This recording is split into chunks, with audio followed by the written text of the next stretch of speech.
And you not being too much into your culture, is that because of Christianity, your beliefs, or is that just you didn't take any interest into it? At first, as a kid, Yeah. because it's boring. Fair enough. As a kid, because it's boring. Yeah. Like every Sundays or Saturdays, you have to go to classes and learn your language and stuff like that. Yeah. But then eventually, when I came to the Lord, Yeah. yes, it's because Okay. Yeah. because I realized when I began to grow in the Lord is that culture and tribal and tradition, Yeah. it's good, informed to understand where you are, where you came from as a person in life, Yeah. and your backstory, Yeah. like your origin on who you are and your family and stuff like that. But then when people come to the Lord, they still hold on to that. Yeah. But now when you're in the Lord itself and understanding the things about God, it's a whole new type of tradition, a new kind of thing. Yeah. And a lot of people have conflicts with these two. They don't Yeah. want to drop that and stuff like that. Yeah. So initially, God doesn't want you to forget who you are and your upbringing and forget your culture completely. That's right. You know, respect who you are, where you come from, have knowledge, have understanding, have privilege on who you are and your background, Yeah. but still do not put it above God, Right. Yeah. where it yeah. becomes an idol. That's the word. You Yeah. know, that's an issue. Yeah. People put it way more than Yeah, God. above God, here yeah. and the tradition there. Yeah. You know, it shouldn't be like that. It should That's be the other right. way. The other God way. Yeah. there. Because it becomes idol worship. Yeah. Yeah. Because even for me, it's quite similar. Like with my culture, when I was young, I used to be in it, like the traditional dance and everything. Yeah. But the older I got and then like became a Christian, I just sit there. I'm like, wait, what are these people actually?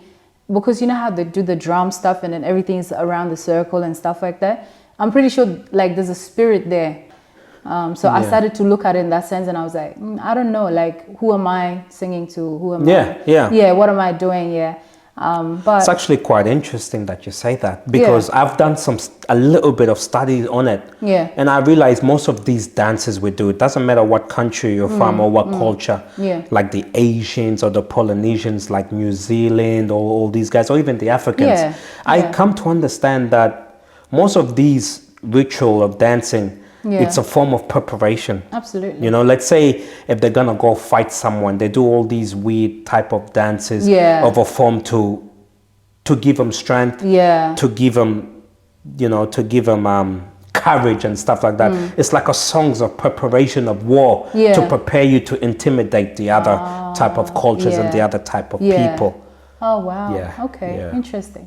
Yeah, like touching back onto like traditional marriage, financially, Sudanese people, we can be crazy. So like, and you married from a tribe that takes this thing very seriously. So financially, how was that for you? Like in that aspect of like traditional, like the structure and everything. For example, you mentioned and asked me a question about how was it for me? What was the struggle in terms of their culture? So for me, I had to study about the culture. What was it they value? Yeah. Why do they value what they value? And what is the price on that value? Yeah. So prior to me getting involved in marriage and understanding a different type of culture, I was a big believer in that love is free. Yeah. Anything get to do with finance, where marriage and finance, that is not true love. Right.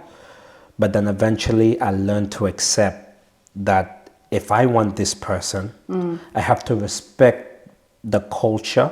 I have to respect the people that's behind that person, the people who are willing to hand over this person to me. Yeah. I had to accept that. And whatever is the guide or the step-by-step things I need to do, I had to do it. Yeah. No matter if it was too expensive or too low, whether I like it or not, I had to dig deep in my pockets. Yeah. But for your own kids, like your own daughters, you'd say you wouldn't put a price on it? For me personally, when I have kids in the future, it's not going to be a price. Okay. Yeah. All I want is to know, for example, if I have a daughter, and there's a young gentleman who wants to come marry my daughter. Yeah. I want to know the kind of person he is. You know, what family he comes from. What are their values? What is his understanding of life? Where is he going in life? What does he want? And then also, in terms of God, you know, Yeah. Does he have a relationship Really. with God? Yeah. Is he a person who's serious in the things of God? Yeah. Does he love my daughter? Right. If I can successfully and confidently see these things within that person, That's good. they can marry Yeah, and my also daughter. like respect and Yes. things like that. Yeah. Oh, that's really good. Like it's important because I think I've only attended like one or two of the traditional weddings, stuff yep. besides my own. Okay. And like I realized that it's more so the guy that really kind of experiences so much. It's not the girl. You're just like chilling. We don't even know really what you guys are going on. Yeah.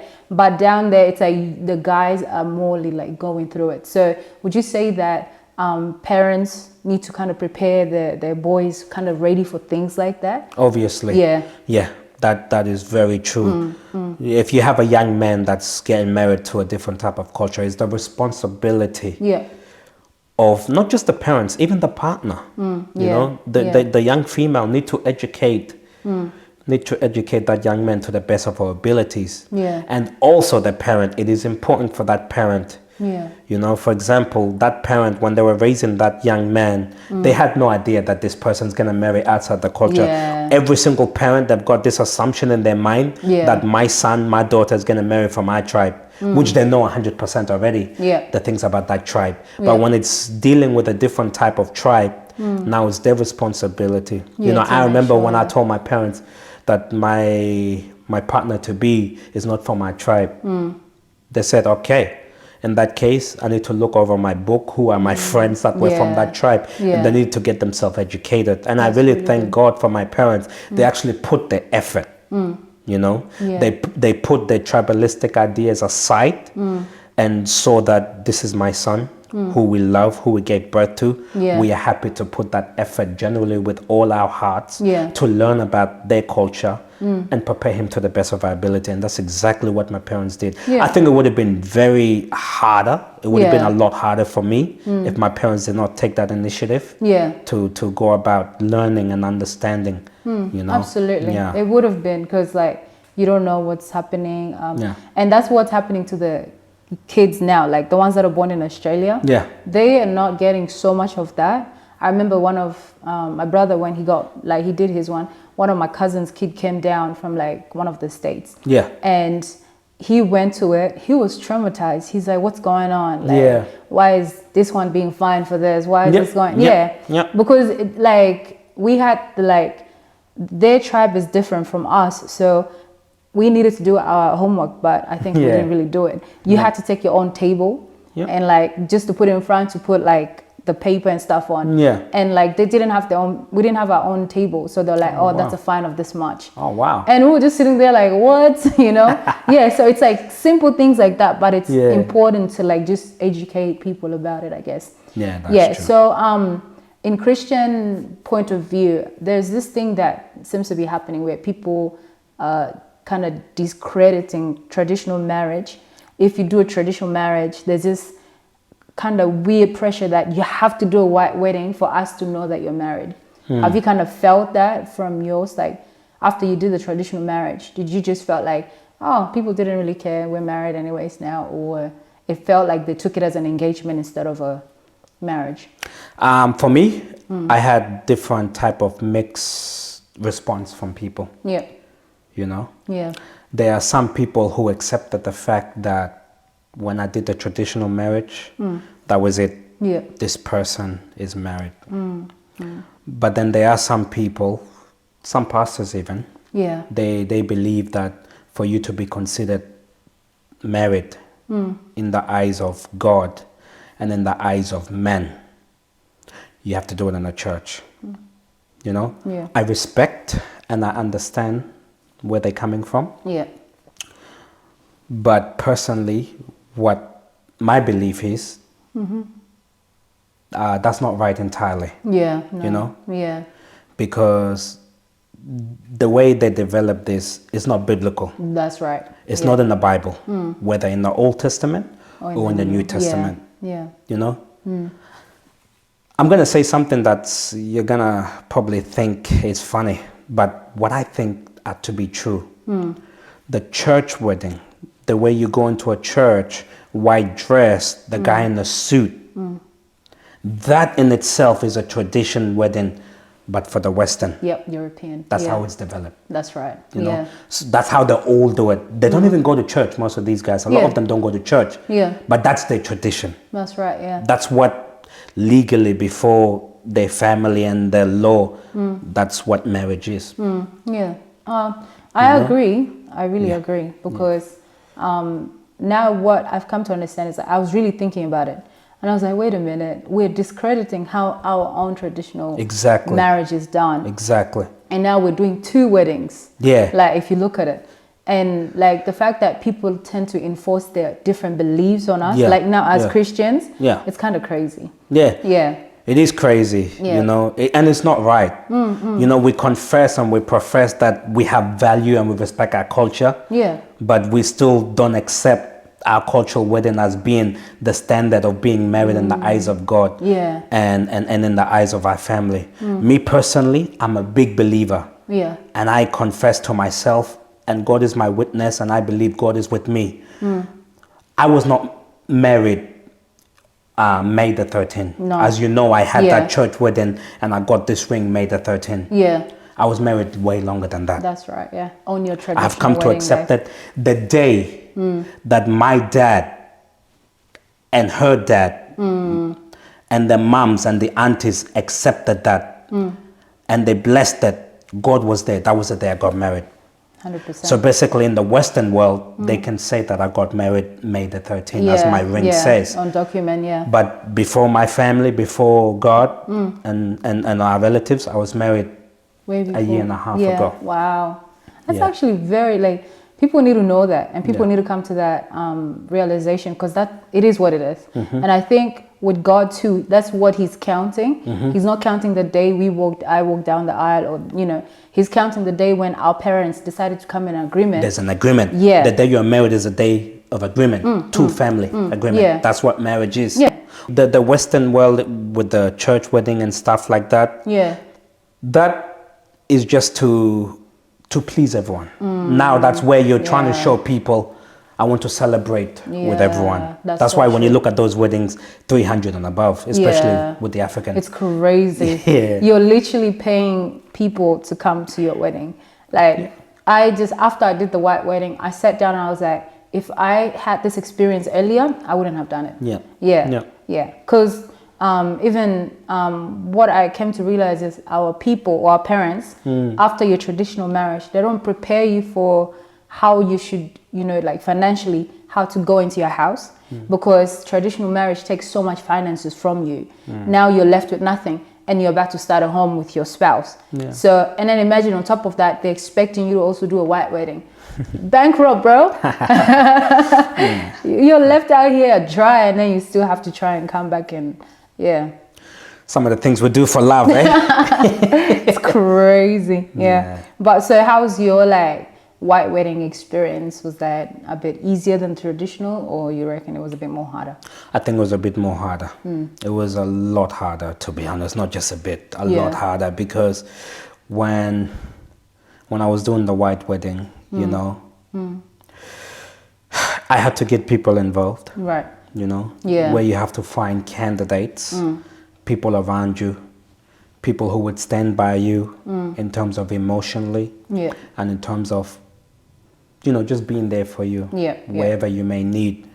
And then some people do let you down, unfortunately. Absolutely. You know, the first time I realized that you truly know your true friends is during your wedding was at that time. Yeah. You know? Wow, yeah. Because I always thought, I'm a good man. I'm a good kid. I get along with everyone. Everyone loves me. Everyone care about me. It wasn't until I did the church wedding I realized not many people care about me. Not many people will go above and beyond for me. You. Yeah. I had to take initiative and really do a lot of things for myself. Yeah. And then it began to, I like it, because now it showed me a process of weeding out who should I continue my life with in the future in terms of my acquaintances and who's my friends and stuff like that. Yeah. You know? Wow. And it wasn't necessarily about just money, not about giving me money, because with the money thing, like I said, I was prepared, you know? I was financially prepared for all of this 3 years in advance. Yeah. You know, I've always been a young man who worked hard, you know. My mom always says that, you know, when people ask about Sabir, you know, how come we don't see Sabir going out and stuff like that?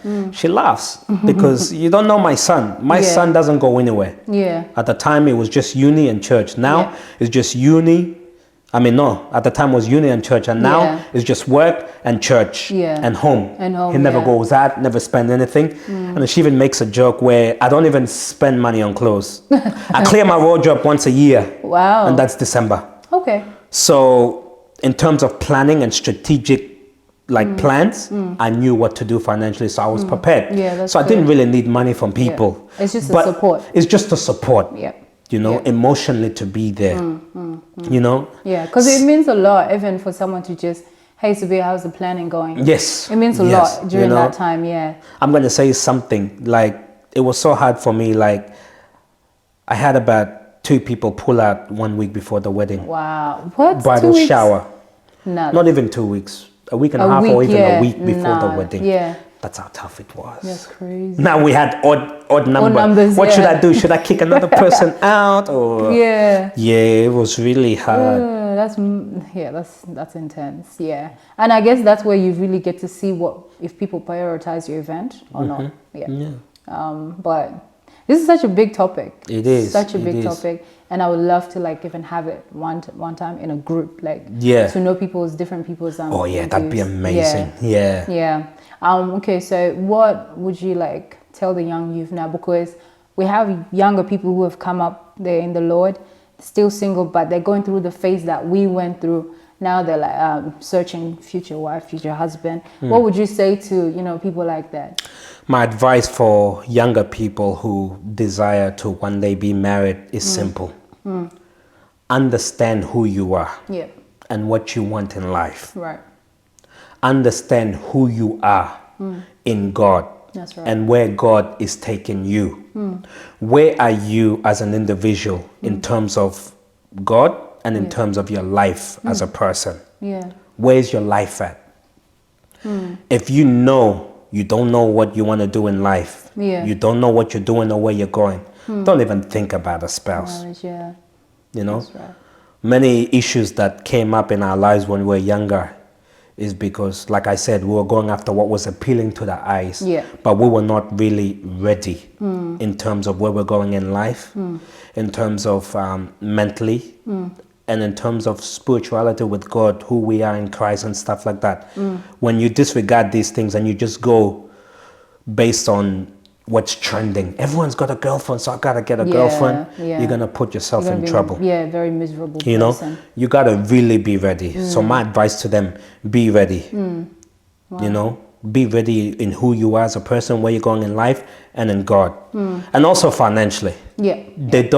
We don't emphasize that enough. You know, whether at home or in the church, we don't emphasize especially, I don't know how it is with the Western world, how they do it, but I heard cases where families help and stuff like that.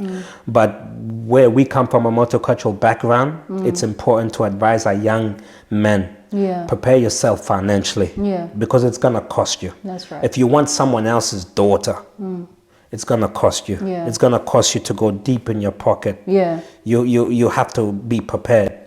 You know, so if you're a person, you're just out of high school, you're still trying to figure out your life, you live with your parents, don't even think about a woman. You know, don't just go with the latest trend because everyone's got a girlfriend. I need a girlfriend. That's right. That's very dangerous. That is very dangerous because the reason for a spouse is for a person to come and accommodate what you're already working on. A lot of the cases we bring people into our life, they ruin what we are working on. Adam was working on something. The job of Eve when she came upon Adam's life, it wasn't to start something new. It was to continue what was already started. So the plan of God for man is to start something, and it's their job to start and begin to do something in their life, and then someone will come and accommodate that. That's what a woman does. A woman comes to carry out and exercise what's already within you. But a lot of cases, young men, they don't know what they want in life, but they want someone to come in their life. How does that work? Doesn't work, yeah. It's dangerous. What if you Yeah. get a woman in your life where doesn't value what you value? Yeah. You know? Yeah.